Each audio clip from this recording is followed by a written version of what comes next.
But one corner later, number 41, Tim Dunn went around, and multiple champ Jeff Miller spun to avoid him, but was promptly collected by number 42, James Steinhelfer. Still later in the lap, Ben Beasley running in second, outpowered leader number 20, Mike Bergers, going side by side through the corner.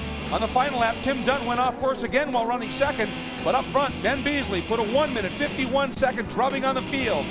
He saluted his crew as he took the checkers, earning the Beasley family's 4th straight national championship.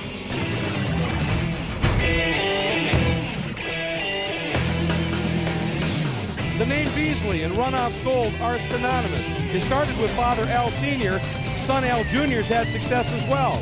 But the man of the moment is Ben Beasley. He's won 3 of the last 4 national championships, and the year he didn't, well, he loaned his car to brother Al, and Al took the gold medal. Ben's going for the family's 5th straight, but he's got to go up against Jim Steinhelfer. Jim has won the Rocky Mountain Division already this year. In last year's race, he had a coming together early on, got it back together, went out, fought his way to 4th in the adverse conditions, just missing a step on the podium. There are other contenders as well, and David Hobbs is standing by with, a matter of fact, a gentleman who was all over Jim in last year's race. Well, his close associate in that altercation was Jeff Miller, who DNF'd last year here at the Runoffs. But Jeff really can't complain with 6 national championships to his credit and at least 10 poles. We think 10 poles. He says he thinks it's more like 20, but of course he's a driver, so what can you say?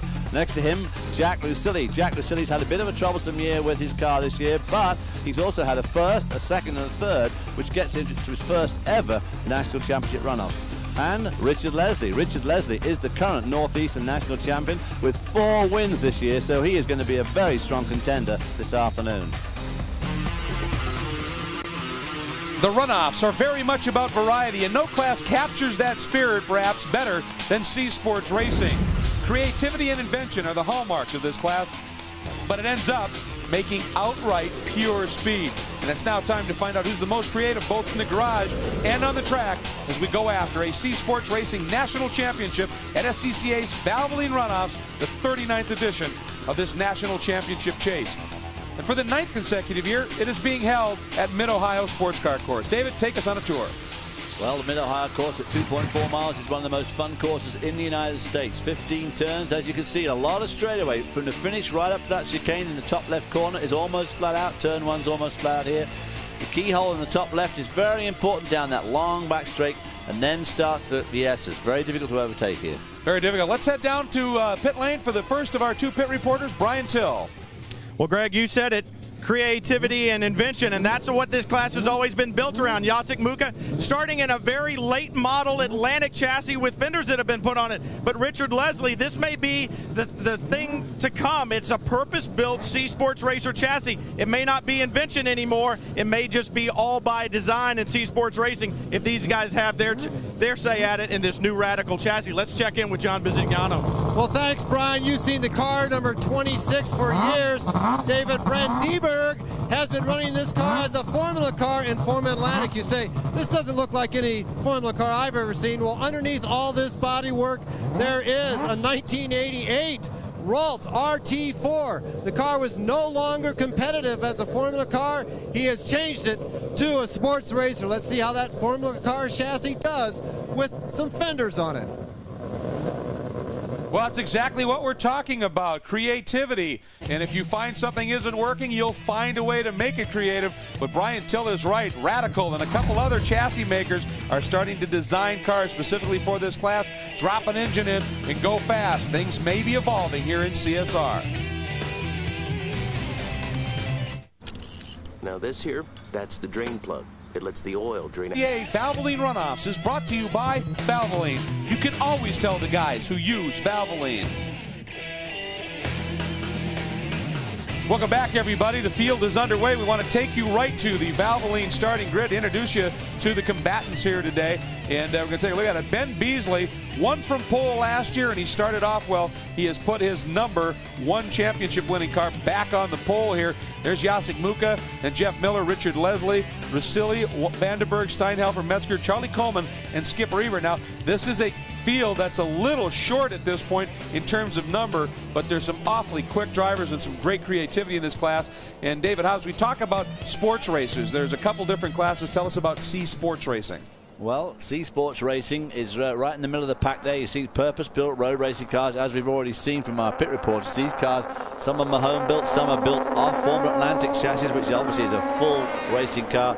Obviously got fenders around them, open-top car, and these really are just like a Formula car with bodywork on. A lot of different engines there. Some very interesting engine composition in there. And they run very, very quickly. I mean, the pole time here, a 1 minute 24.048 by Beasley, and it broke the track record he set here in 1999. We'll be riding on board with Jeff Miller, qualified third. Miller, one of those drivers with a tremendous history here at the Runoffs. He has 6 gold medals, the first one coming in 1976. So Jeff Miller has been a frequent competitor at the Runoffs for a long time. He certainly has. He, of course, runs with a 6-cylinder Kohler engine, Kohler out of Kohler, Wisconsin. Very interesting. He runs with that. A number of the drivers run with 1000cc motorcycle engines. There's in a couple of cars in the Ralt. You've got Mazdas. Beasley's car runs a rotary as well. It's a great mix. But that car right there with the big R on the side, the Radical, some people think that might well be where this is going at this stage, because of the fact that they could build the chassis and have found a way to do it relatively cheaply at that. Let's check in once again with our pit reporters for some last-minute thoughts. Brian? Well, you know, we talked about creativity, and Greg, you know, part of the problem with creativity, it's like stepping into the laboratory and mixing a bunch of chemicals. Sometimes it works well, sometimes it blows up in your face, and one of the problems with these cars sometimes is they are so stressed, they're trying to take things to the limit so far to make them work in this class that they blow up in your face, quite literally. So dependability is always an issue in C Sports Racer. We'll have to take a look at it and make sure these cars make it to the end. John Bizignano? Well, Brian, we've talked about the short field in this class, but it takes a lot of engineering know-how to keep one of these cars on the track and actually to build one. There are several manufacturers out in the wings that hope to bring this type of car to more of a production race car schedule where people can go out and buy the cars and run them rather than have to sit in their garage all winter long and tweak something into what's called a C Sports Racer. Next year, there should be some more cars. Well, that's a very good point. That's one of the reasons that the Beasleys, who used to run those super high-stressed 2-cycle engines, and they started to experience the problems with reliability, they went to the Mazdas in their cars. You see Muka there running. That's essentially an Atlantic car with an Atlantic engine. Miller's still running the old-school approach with that highly stressed 2-cycle engine, but a lot of the other drivers using much more proven, reliable equipment, and it's made the racing pretty interesting. Very close in the front 2 cars here, but behind that, it's a little rough. We may be having a problem with our onboard camera. We let you know about that. Here we go in the green, and Miller times it beautifully, and that car has a lot of power when it's working, and he comes down the inside, but he's so far to the inside, David, he has to overslow to make the corner. Yeah, unfortunately, whoa, looked a bit twitchy there going up the hill into 7 for the first time. Lost a little bit of time there on the 2 leaders, Beasley and Muka, but Jeff Miller made a brilliant start. I thought he was going to outbrake them both into turn 1, but was not to be. And Vandenberg gets around Jack Russilli and picks up a spot. That blue car right there, the Ralt chassis, the Atlantic chassis that he's reconfigured into one of these CSRs, and he's done it. He's gone in and reconfigured and re-engineered the entire car, as opposed to Jacek Muka, who just drapes some carbon fiber body panels over the side pods of his Atlantic car, calls it a CSR. And these two guys right here, they were within 1/10 of each other and qualified both underneath Beasley's track record from last year. These two cars, especially when the tires come up to temperature, are just blind fast. Turn 1 there, the fastest corner here. You need a bit of aerodynamic downforce. As you can see, Beasley's gone for the high wing, Muka going for the very low wing on the back of that Formula Atlantic chassis into the chicane for the first time. Very fast. Now, this is the key corner of this Halter racetrack, the keyhole. Just right there, there's a nasty dip. The road falls away, and that's where you want your most mechanical grip, because you want to launch yourself down the straight. And Muka's got right under the tail of Beasley. He's getting a tremendous draft. Boy, he hooked up coming out of that turn. Very well coming out, but he didn't. And here he goes. He was going to go on the outside. Now he's going to go on the inside, but Beasley hangs right in there. Tell you, that Mazda engine in Beasley's car generates some really stout power once it gets up into the power band a little bit. And Muka, you can see him, he was in the draft, and then Beasley started to pull him. But Muka's car really comes alive on the twisty bits here. One, it is, whoa! That's Beasley. I mean, that's, yes, that's Beasley. That's Russilli, actually. And then the Radical is Leslie. I mean, they both had a big hit. Got the corner workers' attention. They went in suddenly and very quickly. Leslie looks like he might be a little stunned there. Now he's starting to try. Maybe he's chatting on the radio to the crew. And there's Russilli, who went in nose first. And a lot of that fluid, folks, by the way, not necessarily coming out of any engine. That could very well be just gathered up in those tires. Those tires from the rain we had in the last couple of days. So Russilli and Richard Leslie. Richard Leslie, we saw at the top of the show, a winner this year. Here we see it's coming into turn 6. Oh boy, and what was Richard Leslie thinking of there? He got around him and then just absolutely nailed him going up the hill to 7, closed the door right on him, forcing the car Russilli onto the grass, and Russilli came back up, and wow, that was a solid hit. They got in there pretty good, and we have a full course caution has just come out. Of the question now becomes, did Muka get that pass completed before the caution came out in that section of track? I think we may find that Beasley's back in front here by direction. I think so. That was not very smart driving there by young Richard Leslie, I have to say. I don't know what he quite thought he was going to do there. All I can imagine is that maybe he thought he was clear. But he was clear, but he wasn't really clear, but he just absolutely forced Russilli right onto the grass. Yeah, Russilli was well alongside at that point. You have to allow a little racing room, or what happens will happen. And that was indeed the case. So we'll come back, and Muka in the lead, but Beasley might be there when we return. Roar of Charlie Kuhlman's Dragon on his C Sports Racer. Charlie's known as the father of sound control, Dr. Decibel. Charlie, how did you come by these nicknames? Well, back in 1960, Laguna Seca was deeded by the Fort Ord people to the county. The county people said sound control. And I was there for that first race, and it was somewhat chaotic. And I figured all we need is a good engineer to take over. Little did I know. Well, he's known as Dr. Decibel because when he goes to see those cars that are too loud, they know him by Dr. Decibel, not by his name, Charlie Kuhlman. Can you imagine how loud these things would be without these mufflers? You know, they say don't equate noise with speed. Well, and in particular these days with the popularity of the Mazda engines, boy, they put out so much noise without a serious muffler on it. There's Charlie Kuhlman, and he calls the car the Puff Dragon, as you can see. And right now, Charlie running in the 8th spot at this stage, and he's been racing these cars for a long, long time. And he's one of the people that has been a true supporter of this class. And he may not quite be on pace with some of the other guys in the Young Lions, but Charlie Kuhlman has the heart of the line and has been around and a real factor in C Sports racing for a long time. Jack Russilli not going to be a happy camper. We're about to see a replay now of the crash. We'll see what happened going down the straight. There's Richard Beasley goes on the inside there. And then absolutely just moves right over, just pushes him right onto the grass. Meanwhile, Russilli continues at unabated speed and rejoins the track right into the side of Beasley. So that is a case of the biter getting bit, mate. Now here's what we talked about, the pass under yellow, and there's a yellow light that goes on right at the end of this straight. And Muka, this isn't a problem. I mean, he wasn't trying to do something unfair. He just had a run, moved over, and there you see the yellow came up, and he was not by. At the point of that yellow, when that came up, he was not clear. Then you see the yellow light, but it's more not when that light was on, but when it came on and that yellow flag came out. And when that yellow flag was up, when he went by it, he was not by. So I would suspect they'll have Beasley move around. Well, for more on this, maybe we get some clarification. Let's check in with Biz. Well, car number 26, David Vandenberg, the man we interviewed on the grid who was hoping to put that RT4 forward. This was down into the intake. The intake was totally restricted. He was in the pits for quite a time, but the yellow flag's out there. I don't know if he lost a lap or not, guys. There's a lot of noise down here. You tell me. I don't think he did. I think he certainly lost some time, but of course, fortunate for him, he had the yellow then. David to be able to get in, get that taken care of. He'll lose a few spots, but with the speed he was running, he was 4th when that happened. He ought to be able to get right back up into the fray here. Richard Beasley, that is a beautifully turned out car, that car of Beasley. There's no doubt about it. It's a beautiful car. Very well done. Look, they're not going to, I mean Leslie, I keep calling Beasley's Leslie's, but they've left. I'm amazed. They've left Muka in the lead. I just don't understand that. It was quite clear the yellow was out. I don't think there's any question. Oh, and Vandenberg off as he was trying to catch to the back of the pack. Wipes his visor, and I think probably in frustration, just like, what was I thinking? And he's slowing. Has he lost a tire? No, that's there. I don't know exactly what happened.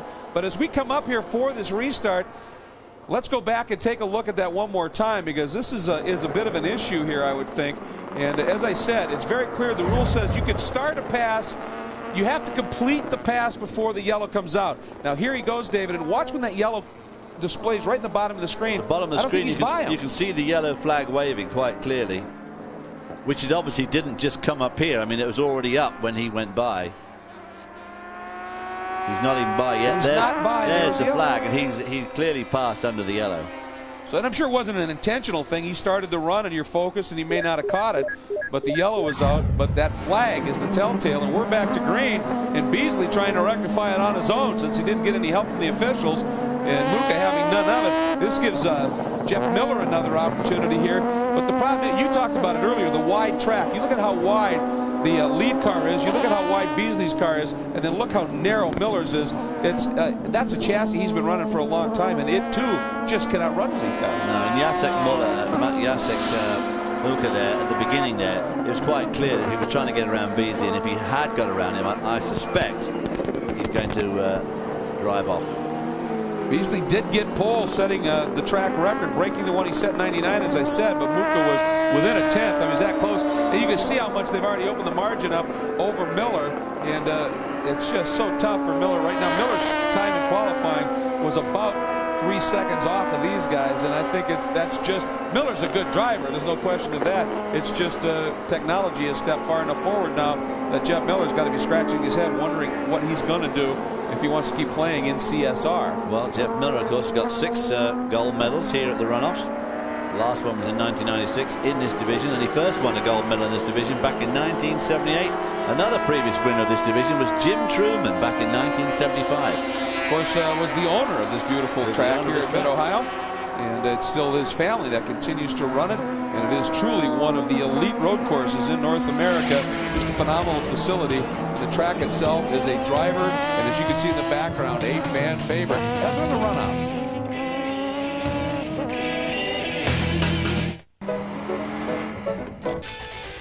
It's the SCCA National Championships, the 39th edition.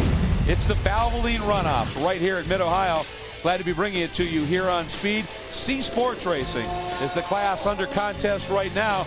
And David Hobbs, not a lot of cars in this field, but the top two very, very close. And this has become a mano battle at this stage right now. But we're still wondering a little bit about the situation before the restart. Brian Till, any news?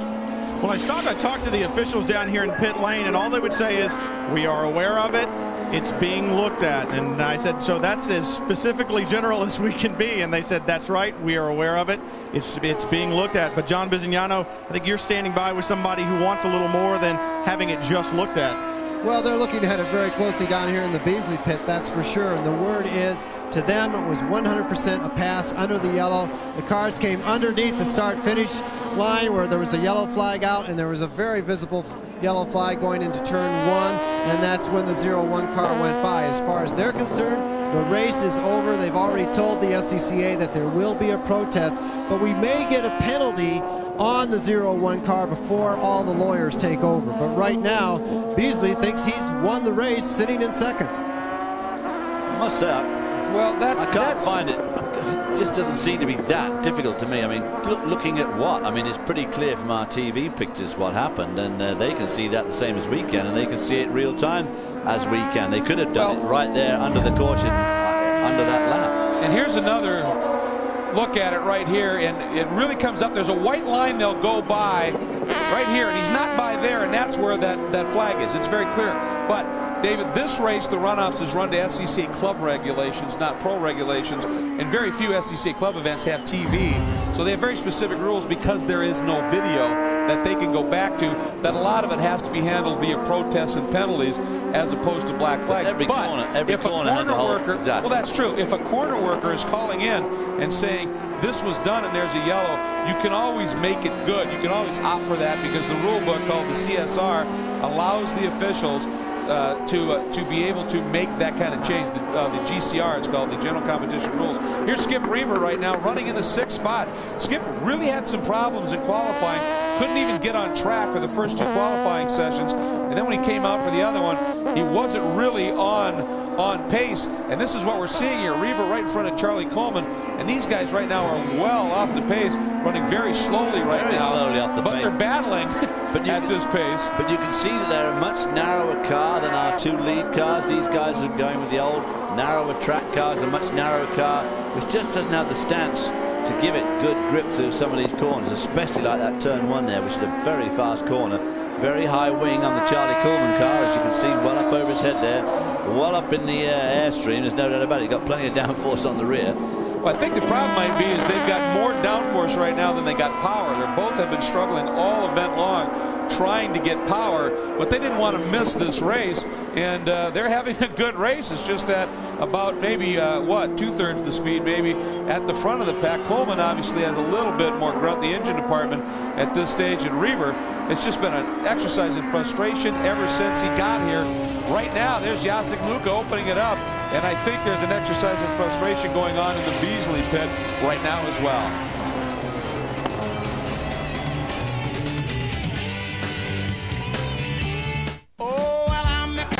Race essentially the same car in 2 different classes. That's his Formula Atlantic car. And if you look at his C Sports Racer, it has the same chassis, but he's added the bodywork to make it a C Sports Racer. 2 different cars, but it's got to be 2 different driving styles. Well, no, the cars are quite similar in handling. We really don't know which one makes more horsepower and more downforce, but they are pretty similar in handling. We are going about the same time in both of them. And which one do you enjoy the most? Well, so far we're quicker in a C-Sport Racer. Down from Canada, looking for 2 championships in almost the same car. Well, you normally like more the car you're quicker in, and he seems to have an affinity for the C Sports Racer. We talk about the different things in this class, the engineering, the level of competition. Budgets also play a role, and he obviously has a little bit of budget to be able to play at the very top end of this game. Beasley very close. David, before we get on to that, I want to get back down to Brian Till, because Brian, we're still kind of mulling over this rules scenario. Do you have any further information on it? Well, yeah, you know, Greg, you were talking about not making a decision now until they were sure of all the facts. In club racing, a little different than pro racing, and I talked to the officials, and that's exactly what they said. They said, you know, we don't want to have to try to undo something that we did on the racetrack, so we're looking at it, and typically in club racing, we like to take care of the matter after the race, and that's all well and good, but my question is kind of like what David was saying. You still got a race to run. If these 2 guys get together racing for a position that shouldn't be, you know, you can affect the outcome of the race by not doing anything. So I can understand them wanting to make sure of it and not affect the race, but by doing that, they may indeed affect the race. Well, they've all got, I mean, it's a pathetic excuse. They've all got radios. They can talk to the quarter marshals. They know exactly what happened, and they know exactly what happened at the time it happened. To have some sort of a protest after Muka has got, say, the gold medal, and then they say, oh, sorry, Jack, we've looked at the tapes and we've mulled it all over. Now we decided you haven't won it. I mean, that's much worse than saying to him, drop back behind Beasley now and then race it for the lead. Well, and I think there's one other thing to just touch on very quickly here as well. I talk about that a lot of these races don't have TV, they don't have video, they don't have that, but a lot of their races don't have a huge crowd that's paid a lot of money to see racing, and what they're depriving them of right now is restarting the race in the correct order and letting these guys race, and they've taken that away, and I think it's unfortunate. And obviously I'm connected to the corner workers, as I do a lot of that, and you're right, we're on the radio, and I'll guarantee you there's corner workers back there that have been talking about the fact that that was the scenario and have given them a number of witness statements. Let's check back in again with Brian Till. Well, Al Beasley, obviously you guys aren't happy with what's going on here. You won this class in 2000. Your brother's won it 3 times. You think he's leading it today, but you'd like to see him move Jacek out of the way, obviously. Yes, it was a blatant pass under full course yellow, and Ben should be out in front right now. I'd like to see him bring him in for the stop and go the way they should. But it's up to the SCCA stewards. They know about it, and we'd like to win it out on the track, not in the impound area, but he's got it won no matter what. Well, as sure as you are that he passed under the yellow, do you tell him to go for the lead anyway? Because if they don't change it, it's whoever comes across the line first. He's going to go. He's going to go for it, but he's going to do whatever he wants. If he can, he will, I'm sure. Well, the Beasley family knows all about winning in the sports racing class. Like I said, Ben's won it 3 times. Al's won it once. They're going to keep going for it, guys, but they're smart racers. Well, Brian, you heard David Hobbs on the last 3 laps. Beasley has been crossed up in a couple of different spots in pursuit. He just came through that carousel absolutely sideways, trying to prove the point that he deserves this one, and as opposed to getting it handed to him. And he is in full pursuit mode right now, and obviously driving with a little bit of steam building up under the collar here as he's getting it crossed up. And the fact of the matter is, they didn't even have to do a stop and go. Let's take a look at this right here. Look, watch Al. In the carousel here. Yeah. Ben Beasley gets here and it just comes to the apex of the corner. Look at this, just a beautiful drift. He holds it just right, no overcorrection, snaps back in line. So easy to overdo it on the correction there. He did a great job there of handling that, but he's losing time, and of course his tires are heating up. Great job as well, and Brother Al said they should give him the stop and go, but I got to get back to the point. The pass happened before a yellow. A simple wave him back to the front. This is all averted, and it's unfortunate. We'll be back. I want this one to be settled after the race with a protest. He wants to win it outright and prove a point, I think, and now he's coming up on some traffic, and John Bizignano. Jacek Muka's been throwing down some great laps, but now he's got traffic in front along with Beasley behind. Well, Jacek can handle that. Of course, he's a terrific racer. I think Beasley wants it to stay this way just so he can have some fun out there. But there's 2 sides of every story. Muka, we talked to the crew. They are our guests from French Canada, and I wish David Hobbs or John Putty were down here to get the real meaning of everything. A lot of head shaking going back and forth. But they say they love the pass and they didn't see any yellow flags. So I think everyone's going to be in the TV truck after this one, guys. My question is, someone's going to get a gold medal here, and that should be awarded to someone who really deserves it. And it should be awarded to someone who's going to keep it. Over the top of the madness there, Beasley's car still showing a lot of signs of tail happiness. You see the trouble, every time he does that, he puts more and more heat into those rear tires. Oh, but he's thinking. He almost thought about a move. He almost thought about it. He definitely thought about it. Almost made it. Almost made it, yeah. He's thinking about it all the time. Boy, Beasley is just absolutely flogging this car right now. Oh, more traffic coming up. In front of the carousel. Watch this here again. Here we see them coming up to madness. This is turn 67. Tries to get on the inside, but Jacek Muka is leaving no room on the inside. And as they come over the top, look at that beautiful slide. I tell you what, he's driving his car like a dirt track car, hanging onto it beautifully there. Got to be awful concerned, though, about just rooting those rear tires when you keep that up for too long. Got me a bit concerned. He's got 6 laps. Oh, Jeff Miller's done. Jeff Miller, for the 2nd year in a row, is out of this race. Last year, he was DNF. Well, let's head down to Brian Till. Well, Jeff Miller certainly knows how to win this thing. He won it in '96, but Jeff, awfully quiet as it rolls in here. Sounds like something's not working in the back. Well, we've got a little bit of an engine problem. There's something vibrating pretty bad, so we just had to shut it down. I don't know what's wrong with it. There must be something broken. Well, that's a smart guy. He says there's something vibrating in the back in the engine compartment, so they just shut it down. You know, he's won this thing before, but he's got a good feel for the car. There's no reason to run this thing if it's going to grenade out on the racetrack and make a mess for everybody else. So, smart professional guy. He pulls it in here and parks it for the day. And a lot of money for him, too, if the thing blows up. Yeah, absolutely. Oh, he's a sportsman as well as a great racer, and his battle up at the front continues. And one of the guys looking under that engine cover was Jeff's son, Jason, a D-Sports racer with great success as well.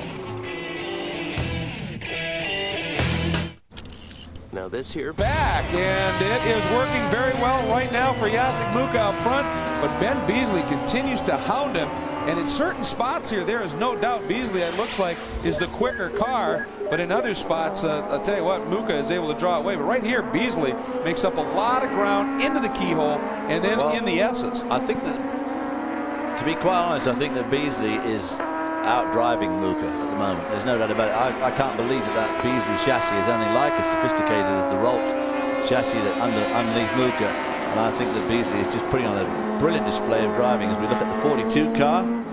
That's James Steinhelfer, qualified 7th. He was 4th here last year. We visited with him right at the very top of the show, and he now has found himself in the 3rd place. That's the bronze medal. So he's, if he can stay put, he will have improved 1 spot in terms of the finishing order. What he would like is winning his class. Really, he would like Muka to have a stop and go for him. He would love that. Then he'd be 2nd. Here's your 4th place runner right now, John Metzger. He runs in the Central Division, and it's a Beasley B2. That's the bodywork. Beasley's really involved in this class with the chassis underneath. Really, there's a number of different chassis options you can run. And he is coming up now on Dr. Decibel, trying to put Charlie Coleman down a lap. Charlie sees him coming, waves him through. But look at this! Traffic, and it's Steinhelfer. And the top two are now lapping the field. But Beasley was apparently able to use Steinhelfer as a pick. He's in the lead. Boy, I tell you what, and Beasley's quick through here. And he's also quick through the chicane. So maybe he'll be able to pull out enough lead to hang on to the lead. He seems to be quick through here, but boy, those rear tires worry me just a little bit. Let's watch him here through the keyhole, and you got to get out here. And if he right there, he gets it a little bit loose. But that time he's holding a much tighter line through there. I think he's got more grip than the Beasley car. The Beasley car running out of grip now. We've seen those tires. There's 16 laps gone, so he's got 4 more to go. This is where the Muka car was quicker before down the straight. You see rubber coming off the track. Whoa! Don't outbrake it here, boy. Up into 7. He's done it. Ooh, pushes a little wide there, but this is where Beasley's quick in there. And here's another look at the pass. It's at the carousel. Muka is trapped by Steinhelfer there. And Beasley goes around the outside on the dirty part of the track. He's in the grey, he's in the dirt, the rolled up rubber, but Muka gets totally boxed in there by Steinhelfer, who they're lapping. Well, and Beasley drove that. He saw that developing. He had to, and he used it to perfection, didn't he? He did a beautiful job there. Did Ben Beasley. Absolutely outstanding piece of driving there.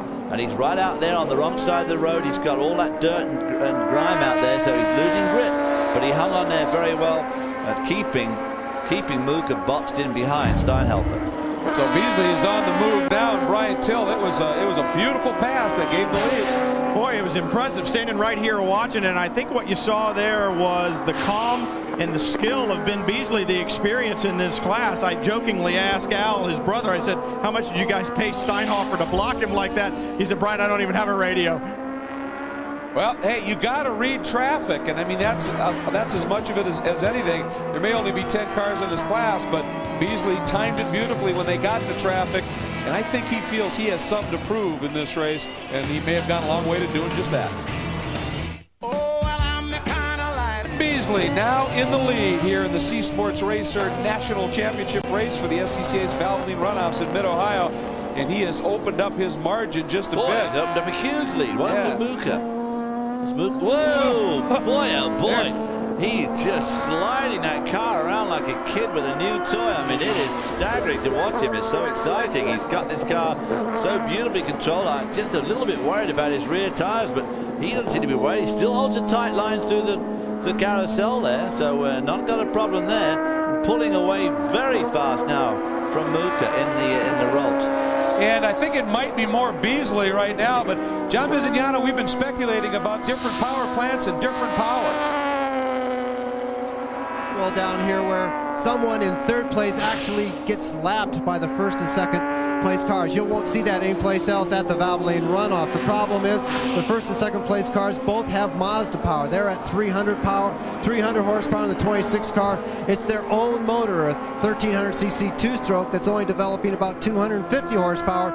So he's 1/5 down on horsepower compared to the Mazdas. That's another thing that has to change. That's exactly right, and that's why a number of drivers that have been running the Formula Atlantic type cars with those engines in here, those Atlantic engines at best now run about 250 horsepower, and so you plop one of these Mazdas in the back and you get 50 more horse. That's huge, especially at a place like a Road America or a Laguna where you're climbing hills and the like. It's a big help. And of course, it makes a transmission choice difficult too sometimes, because then you've got all that much more horsepower. You're going to have to change things in the transmission to put it up with it. So Jim Steinhelfer finds himself well placed at this point, really, for the bronze medal. A little frustrating for him, certainly, that he'll be a lap behind that battle up front. But you almost have to wonder. I mean, certainly those two cars up front, Beasley and Muka, were quick anyway. There's no question of that. But I think this may have become even more of an intense battle with what had developed regarding that yellow flag and the like. They were going after it. And a very solid run here for John Metzger. He, too, missed the first qualifying session because of a problem. The next session, he was only turning 137ths. At the next session, they got some of the engine problems figured out. He trimmed another 3-4 seconds off of that. But he has been struggling, frankly, and it's in this race itself where he finally sounds like that engine's a bit healthy, and it's brought him now up into the 4th spot. And there's Dr. Decibel, Charlie Coleman, running now in the top 5, even though he's well back at this stage. Still in all, he's competing at the runoffs in a national championship and running in the top 5. So give him some credit, but that car is still just not real healthy at this stage. Not one of the closest grids that we've seen. Charlie Coleman qualified 14 seconds slower than 16 seconds slower than Ben Beasley. Ben Beasley now, I mean, he's putting a lot of daylight between himself now and Jacek Mucha, but the fact is that in qualifying he was 9/10 of a second quicker, so that's the sort of gap we thought we'd see. But Mucha drove a terrific race there, having got around him. He held him at bay for a long time, but Ben Beasley, once he got around him, he just disappeared. There's the pace there that you're seeing, and Beasley just turned a lap at 1:24.9, and here he comes onto the front straight, and Beasley picks up the checkers and another national championship, his 4th by my count in 5 years, and this team and this car is 5th straight. That's a remarkable run as well here, just an incredible effort.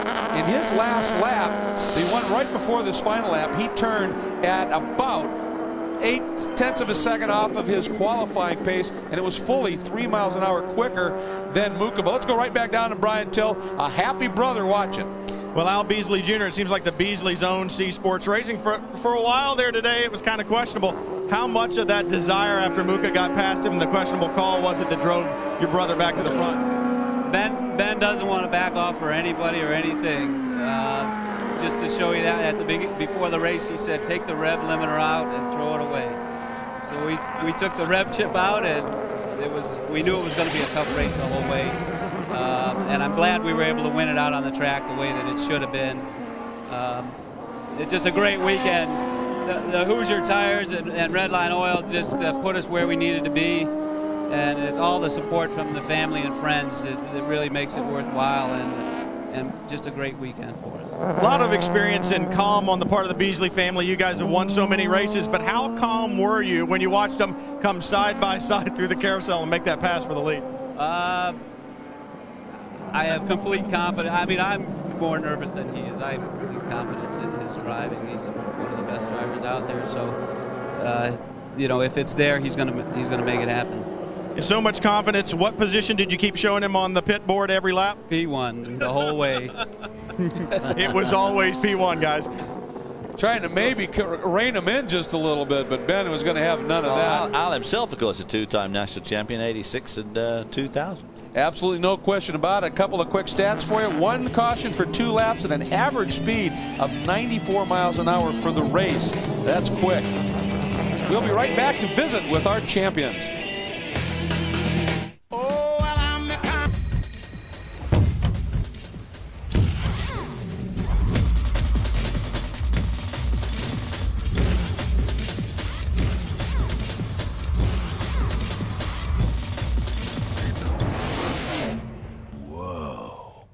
The new Track Pass with Pit Command.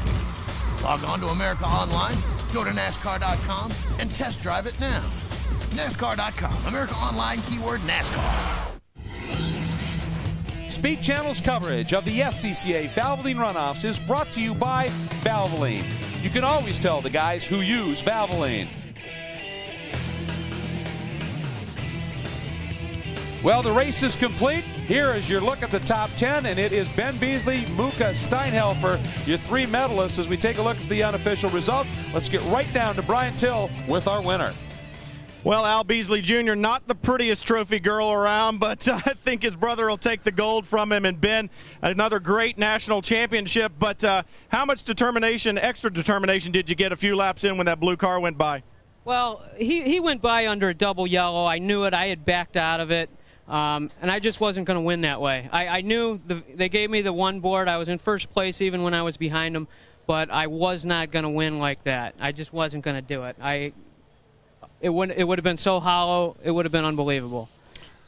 And the pass that you made in the carousel, I mean, I have not seen a better pass here at Mid-Ohio. A lot of strategy there. Was that something you had set up before, or you just had to take your chances when you can? I don't know. Everything that I do and everything I am is just a blessing from God. And, he just gave me wisdom. He told me where to go, and that was the place to be, and I snookered him.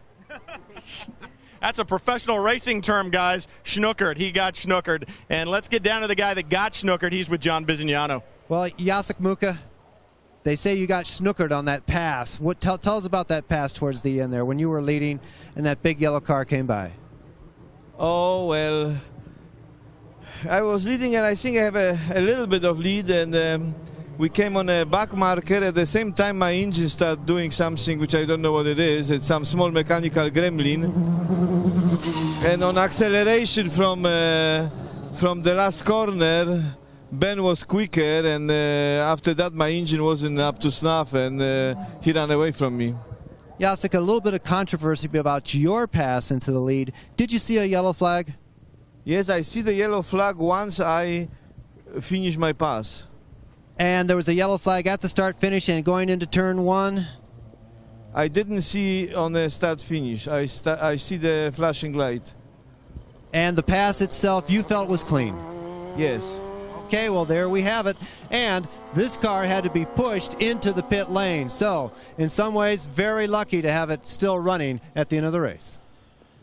Well, thanks very much, John. And I think, indeed, a race driver looks down track a long way, and I don't think there's any question that he may have missed that yellow and saw the double yellow of the lights. But the fact of the matter is the flag was there, and we've seen it. There's no question of it. And so as the result, Ben Beasley found himself leading before he thought about it was at this stage. So here's a look at our results. There's James Steinhelfer. He gets the bronze. Then Metzger, what a good comeback after struggling all weekend here to come good in the race itself, end up in fourth. Coleman in fifth. Reber, he struggled. Jeff Miller and David Vandenberg, who knows how this may have unfolded had those two gentlemen stayed healthy. Certainly the race for the bronze could have been a bit more involved and interesting, and not quite the run for James Steinhelfer. And then, of course, you take a look at Leslie and Riccioli, who had the incident early on at this point. But while Ben Beasley enjoys another lap of honor around here, we've got another medal winner. He's with Brian Till. Well, Jim Steinhelfer, they say to finish first, you first have to finish, and you might not have won the thing, but you finished, you got a podium and a bronze. I did, and I couldn't be more pleased. I had so much support this year from my wife Anne-Marie and son John and Mark Mercer and his crew that just really took care of me and gave me a really good car here. You know, we made a lot of changes just before we got here, and we're still dialing it in, so I'd have liked to have been a little more competitive, but I think your words are exactly right. To finish first you got to finish, and this time we finished it, and we were running strong at the end. A little more to go towards the end there, but we had a great race, and we just couldn't be more pleased and more proud.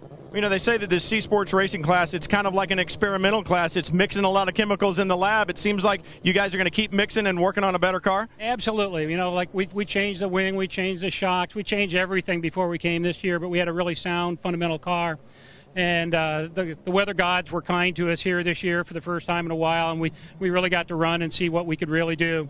You know, next year we'll come back and have a little bit more for Ben and Jacek, but we had a great race, and we just couldn't be more pleased.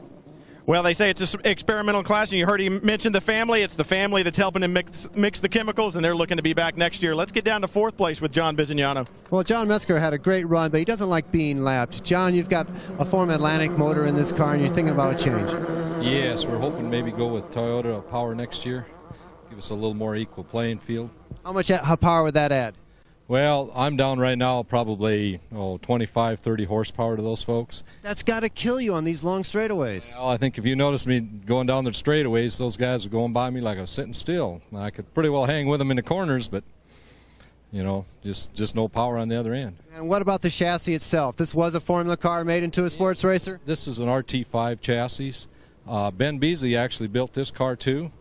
It's just a different power configuration. Did he build it the same way he built his car? I wouldn't think so. I think we see a Beasley customer here in the future. Congratulations. Okay, thanks a lot. Appreciate it.